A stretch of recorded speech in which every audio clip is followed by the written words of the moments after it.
بسم الله الرحمن الرحيم. hello les fanophiles. مرحبا بكم في أمين أكاديمي. اليوم غادي مرحبا بكم في أمين أكاديمي. واش غادي نديرو اليوم؟ غادي نحضرو on va parler de l'orthopédie. Et euh, principalement des fractures des membres. Donc on va fracture des membres. On va définir donc c'est quoi une fracture. Tout d'abord, donc c'est quoi une fracture? Une fracture, c'est une rupture ou bien de la continuité osseuse. Donc c'est défini par discontinuité osseuse. Discontinuité. Discontinuité. Ça, c'est la définition d'une fracture. Donc, une rupture, donc ici on voit bien la continuité osseuse, on voit bien cette continuité. Lorsqu'on a une rupture de continuité, donc ça c'est une définition d'une fracture. Donc ça c'est définition d'une fracture, simple. Rupture de la continuité. Et après on a des classifications de cette fracture. On peut classer par on a un classement de cette rupture de discontinuité. On a deux principaux mécanismes. Deux mécanismes principaux. Le premier, c'est un traumatisme. Trauma. Donc traumatique.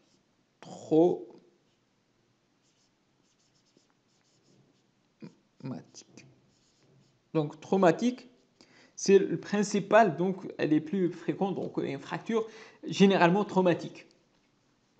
Et on a l'autre, c'est pathologique, Lorsqu'on a une pathologie, donc plusieurs cancers osseux, tumeurs osseux, pas mal de choses, donc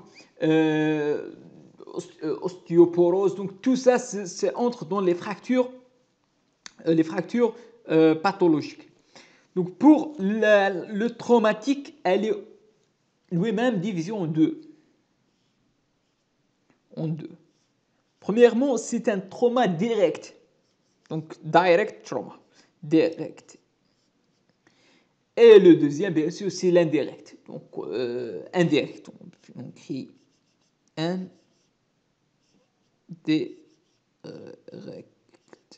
indirect.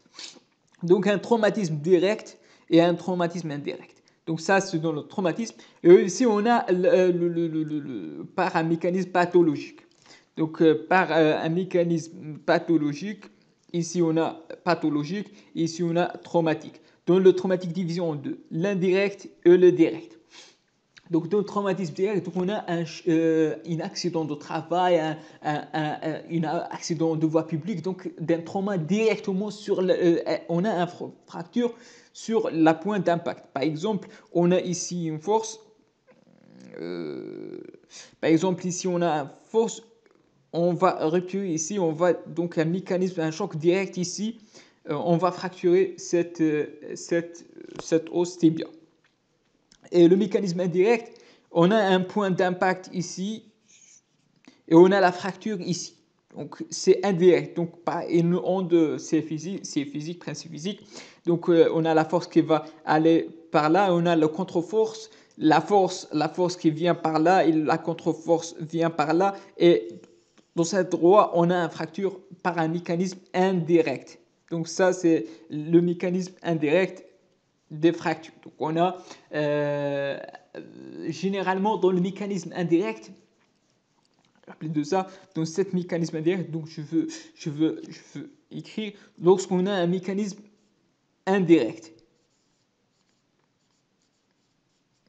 On a, comme j'ai dit, on a une force qui vient par là et une force qui vient par là, et donc la lésion par un mécanisme donc peut être oblique ou bien sphéroïde. Donc la fracture qui peut être comme ça, une fracture sphéroïde de la tibia, donc c'est un pareil mécanisme indirect. Et lorsqu'on on a un mécanisme direct,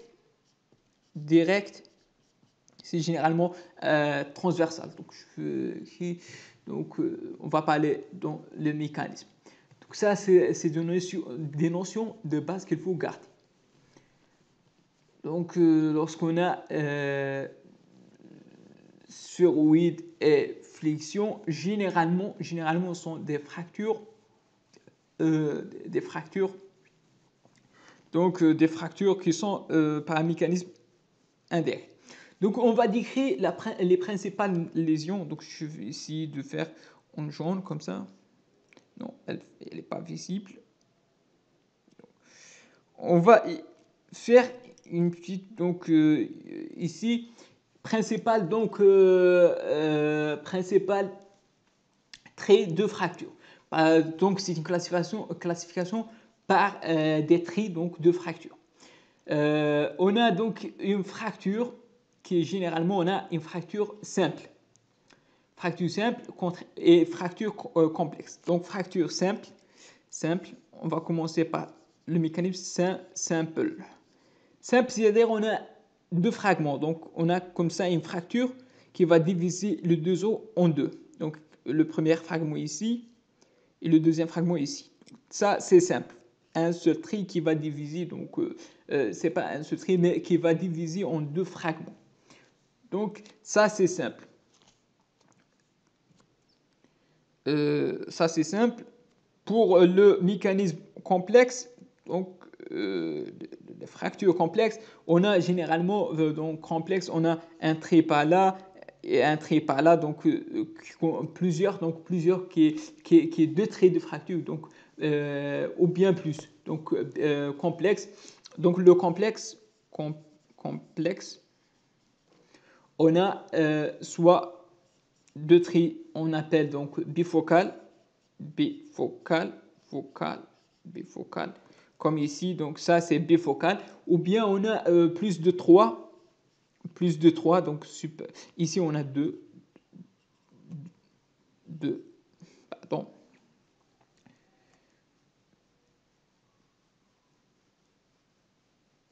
Ici on a deux fractures, ici lorsqu'on a supérieur à 3, c'est généralement appelé comminutif.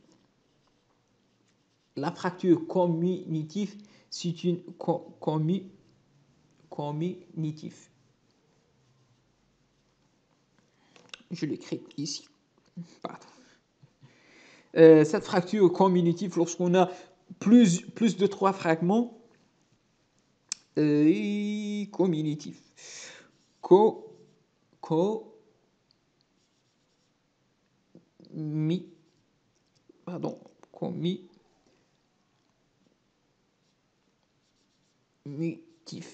Cette fracture comminutive, donc par exemple ici, je veux faire une fracture comminutive. Attention, donc ici une fracture comme ça, une fracture comme ça, une fracture comme ça, un fragment par là, un fragment par là, un fragment par là. Donc on a plusieurs des petits fragments, totalement plusieurs traits, et ça c'est une comminutive. Et généralement, elle est le résultat d'une haute énergie. Donc, lorsqu'on a haute énergie, lorsqu'on a tout ça, c'est un mécanisme de très haute énergie, donc parce qu'on a des traits comme ça. Et pour les fractures simples, donc pour les fractures simples, le reste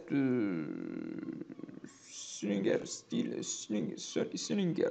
Donc pour les fractures simples, on a dit, donc on a la transversale, ici un trait transversal.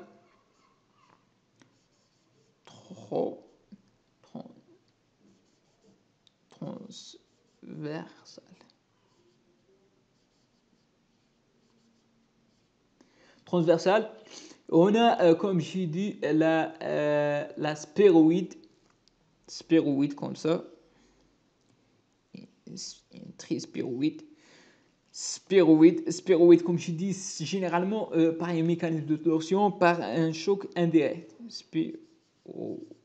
Sphéroïde et l'oblique sont généralement indirects. Donc ça, sont simples. Parce qu'on a seulement deux fragments. Lorsqu'on a plusieurs fragments, donc comme j'ai dit, c'est plusieurs traits, c'est complexe. On a le bifocal seulement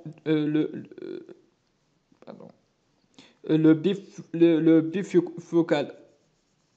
On a seulement deux traits. Supérieur 3, c'est commutatif. Tout ça, c'est pour des mécanismes de, euh, de lésion. Pour les localisations, pour la localisation,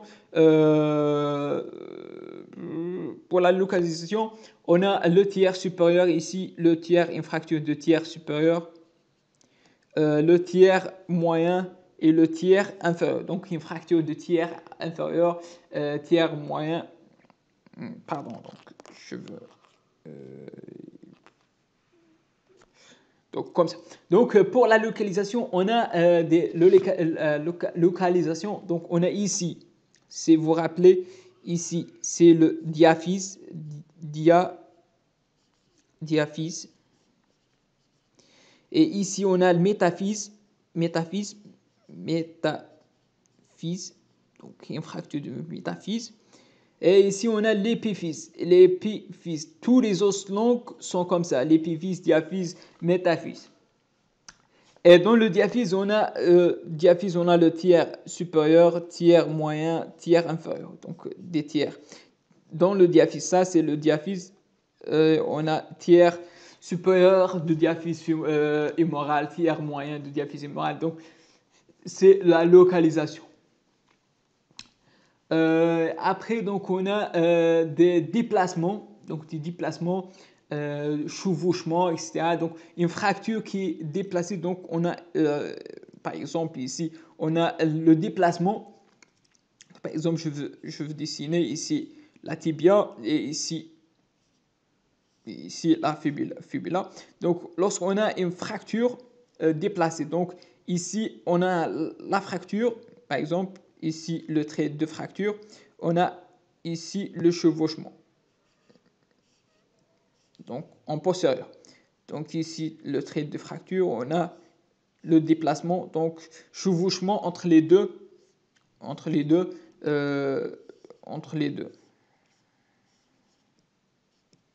Donc un chevauchement qui se produit ici, donc chevauchement ici, donc un chevauchement entre les deux os, en postérieur ou bien extérieur. On peut avoir des fractures, on peut avoir des angulations, de chevauchement, donc des angulations en varus, valgus. Par exemple, je veux dessiner, donc on peut avoir des raccourcissements. Donc ça, c'est un raccourcissement entre les deux. On peut avoir même une rotation, donc qui va faire une rotation ici. Elle fracture et il fait une rotation. Donc ça, c'est déplacement. On peut avoir ce fragment, elle va aller en arrière, peut aller en avant. Donc tous ces déplacements, on peut avoir. Donc, on peut avoir par exemple ici, je dessine mal, mais à peu près. Donc ici, on a le plateau tibial, ici la fibula. Donc, et ici, donc la tibia, on a la fracture qui se produit ici, par là, et on a fibula qui vient par là et la tibia qui vient par là. Donc ça, c'est un tibia. Ça, c'est une valgus. Valgus. Pour appeler un valgus, donc X valgus. Rappelez de gomme. Valgus, c'est comme ça. Une gomme, ici, un col. Donc, valgus. Une gomme qui va faire العظم يعني تلصق هكا entre les deux, ça c'est valgus. Et le varus c'est comme ça. C'est comme un O, donc ça c'est varum. Varum, par exemple, ici on a l'extrémité supérieure de quoi ça, de tibia, qui va faire donc un valgus, c'est-à-dire elle va fracturer ici et il va rentrer, donc entrer dedans ici. Ça c'est si vous regardez comme un O, donc ici c'est comme un X. Ça c'est le valgus et ça c'est le varus. Ça c'est de déplacement. Donc comme j'ai dit, je redis toujours, donc on a des fractures qui sont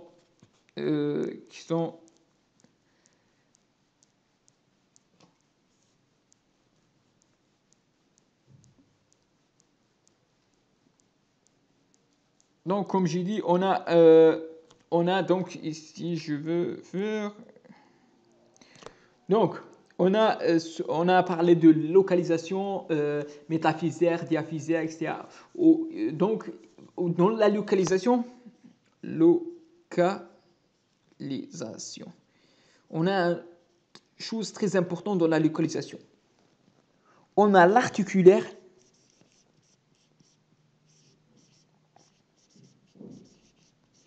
qui est bien sûr très difficile à appeler de ça. C'est une fracture articulaire, donc ça d'ailleurs grave. Et on a le non articulaire. Non articulaire.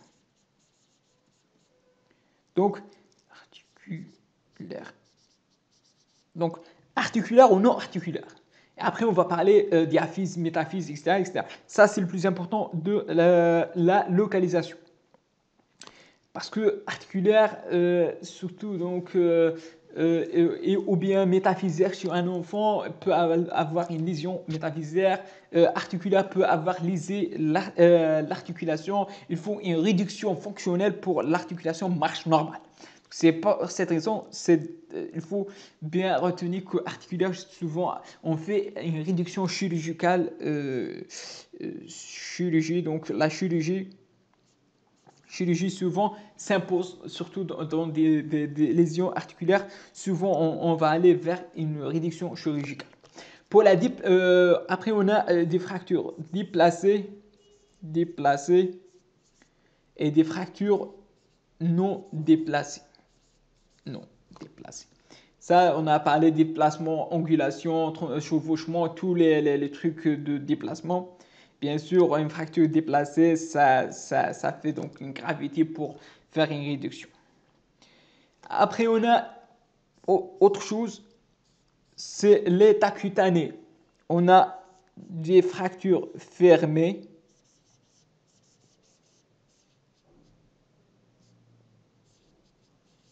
On a des fractures ouvertes. Des fractures ouvertes.